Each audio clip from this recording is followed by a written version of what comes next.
Have you ever found yourself on the verge of a major breakthrough, only to do something that completely derails your progress?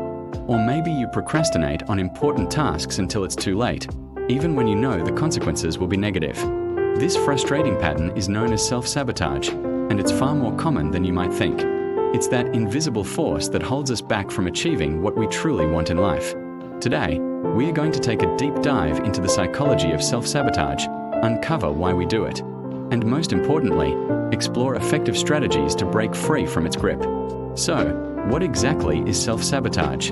At its core, it's any behavior, thought, or action that prevents you from reaching your goals. It's a conflict between your conscious desires and your subconscious fears. You might consciously want that promotion, that healthy relationship, or that fit body, but subconsciously, you might be terrified of what comes with it. This internal conflict manifests in various ways. Procrastination is a classic example. You put off studying for a crucial exam, telling yourself you'll do it later, only to find yourself cramming at the last minute and underperforming. Another common form is negative self-talk.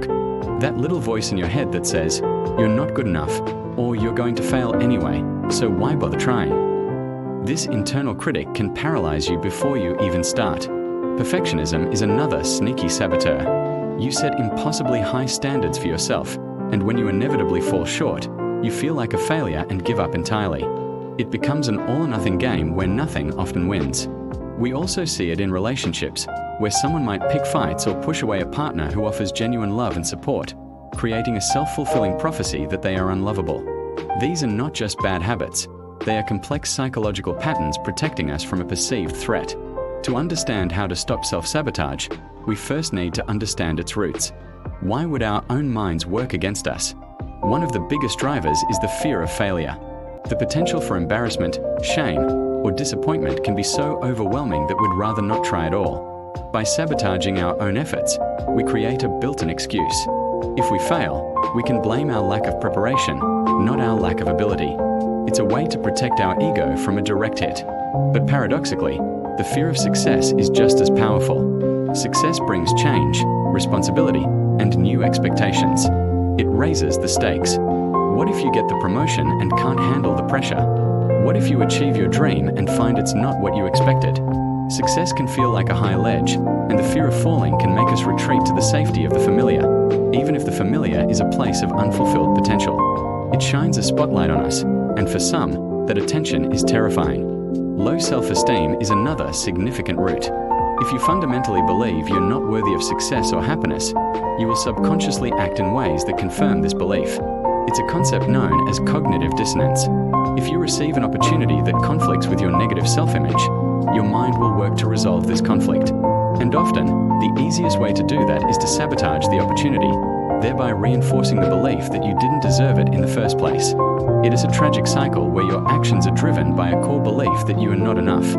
Finally, there's the issue of control. This might sound counterintuitive, but sometimes, self-sabotage is a way of reclaiming control in a situation that feels uncertain. While you can't control whether you'll ultimately succeed or fail, you can control the act of giving up. By choosing to fail on your own terms through sabotage, you create a sense of predictability. You are the one steering the ship, even if you are intentionally steering it into an iceberg. It's a desperate attempt to feel in command when you feel powerless over the outcome. The good news is that you are not doomed to repeat these patterns forever. Breaking the cycle of self-sabotage is entirely possible, but it requires conscious effort and a commitment to change. The first and most critical step is developing self-awareness. You cannot change what you do not acknowledge. Start by paying close attention to your behaviors without judgment. When do you procrastinate? What triggers your negative self-talk? What situations make you want to retreat? Keep a journal and note down these instances. Write down the situation, the sabotaging behavior, and the feelings and thoughts that accompanied it. Over time, you'll begin to see clear patterns. You might notice that you only sabotage projects where you feel creatively exposed, or that you push people away when a relationship starts to get serious. This act of observation is the first step toward reclaiming your power. It moves the behavior from an unconscious reaction to a conscious choice point. Once you've identified your patterns, the next step is to practice mindfulness. Mindfulness is the practice of being present in the moment, observing your thoughts and feelings without getting swept away by them. When you feel the urge to sabotage, take a moment to pause. Take a few deep breaths. acknowledge the thought or feeling. You can say to yourself, I am feeling afraid of failing, or I am having the thought that I am not good enough. By naming it, you create distance between you and the thought. You are not your thoughts. You are the observer of your thoughts. This small gap gives you the space to choose a different response instead of automatically reacting. Instead of procrastinating, you might decide to work on the task for just 5 minutes. Instead of believing the negative self-talk, you can question it. Is it really true that you're not good enough? What evidence do you have to the contrary? Mindfulness interrupts the autopilot mode that self-sabotage thrives on. Hand in hand with mindfulness is the practice of self-compassion. For many of us who self-sabotage, our inner critic is relentless. We berate ourselves for our mistakes and shortcomings. Self-compassion is about treating yourself with the same kindness and understanding you would offer a good friend. When you catch yourself in a moment of self-sabotage, instead of layering on self-criticism, try offering yourself some grace. Acknowledge that this is hard. Remind yourself that you are human and that this behavior comes from a place of fear, not a character flaw. Dr. Kristen Neff, a leading researcher on self-compassion, identifies its 3 components: self-kindness versus self-judgment, a sense of common humanity versus isolation, and mindfulness versus over-identification. So, you are kind to yourself, you recognize that everyone struggles, and you observe your feelings without letting them define you. This compassionate approach reduces the shame and fear that fuel the sabotage cycle, making it easier to try again. Finally, and this is incredibly important, don't be afraid to seek professional help.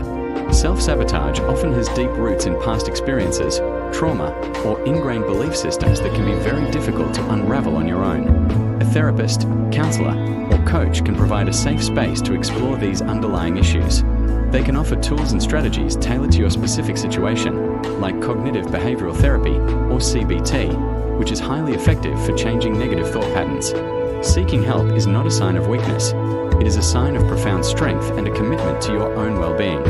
It's an investment in the life you truly want to live. Remember, if you are struggling with your mental health, resources are available. You can reach out to a mental health professional or contact a helpline in your area. You don't have to go through this alone.